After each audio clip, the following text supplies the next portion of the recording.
자, 오늘은 한 설교 내용을 바탕으로 최종 권위라는 개념에 대해 한번 깊이 파고들어 볼까 합니다. 우리가 살면서 중요한 선택의 기로에 설 때 과연 무엇을 최종적인 기준으로 삼고 있는지 생각해 보는 시간이 될 겁니다.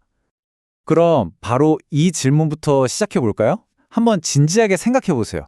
내 삶에서 무언가를 믿고 행동해야 할 때 당신이 마지막으로 의지하는 판단의 근거는 과연 무엇인가요? 오늘 우리가 살펴볼 내용에서는요, 보통 사람들이 옳고 그름을 판단할 때 몇 가지 익숙한 것들에 기댄다고 말합니다.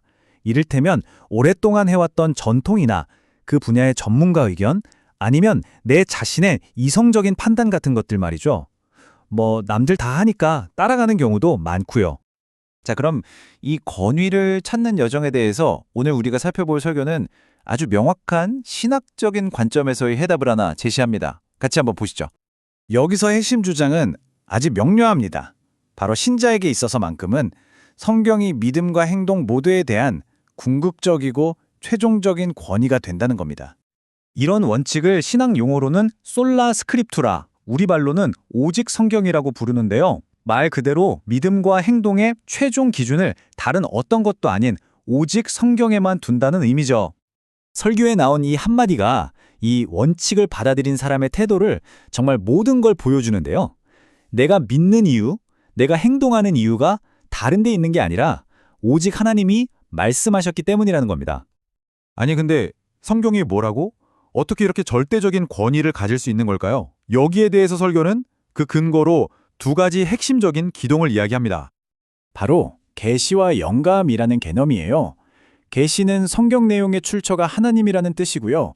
영감은 그 내용을 인간 저자가 기록하는 과정까지도 하나님이 지켜서 오류가 없게 하셨다는 믿음입니다. 이 두 가지가 톱니바퀴처럼 딱 맞물리는 거죠. 바로 이 점 때문에 성경은 그냥 오래된 역사책이 아니라 신자들에게는 구속력을 갖는 살아있는 말씀이 된다는 게 이 설교의 핵심적인 설명입니다. 근데 사실 권위라는 말이 좀 오해받기 쉽잖아요. 그래서 이 설교에서는 아주 중요한 구분을 하나 합니다. 바로 정당한 권위와 왜곡된 권위주의의 차이죠.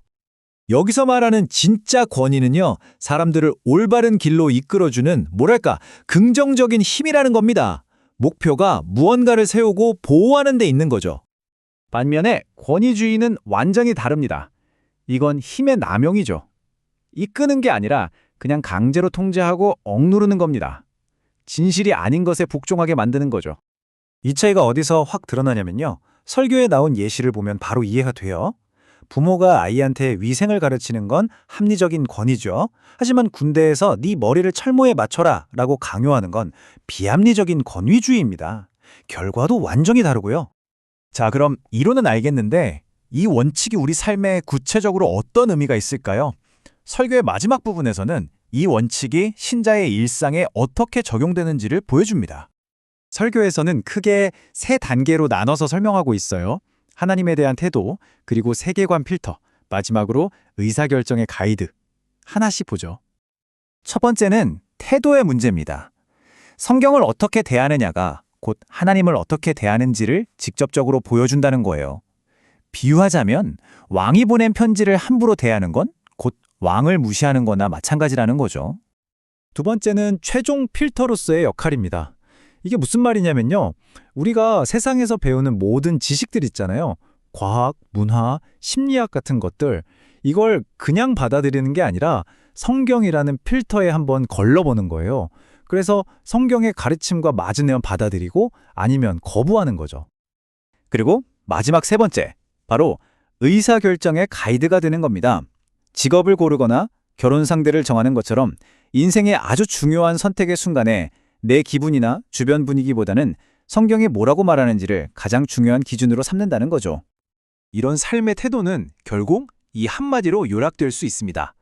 사람보다 하나님께 순종하는 것이 마땅하다. 그러니까 지상의 어떤 권력, 어떤 사람보다도 더 높은 권위에 순종하겠다는 선언인 셈이죠. 그래서 설교는 이런 결론을 내립니다. 이 원칙을 따르는 사람들은 세상이 감당할 수 없는 사람들이 된다고요. 왜냐하면 그들의 최종적인 충성 대상은 회사의 상사도, 정부도, 심지어는 가족도 아닌 오직 하나님 한 분이기 때문이라는 겁니다. 자, 오늘 이야기를 마무리하면서 이 질문을 한번 던져봅니다. 만약 여러분의 인생에서 단 한 권의 책이 모든 판단의 최종 기준이 된다면 세상을 바라보는 여러분의 시각은 또 여러분의 삶은 과연 어떻게 달라질까요?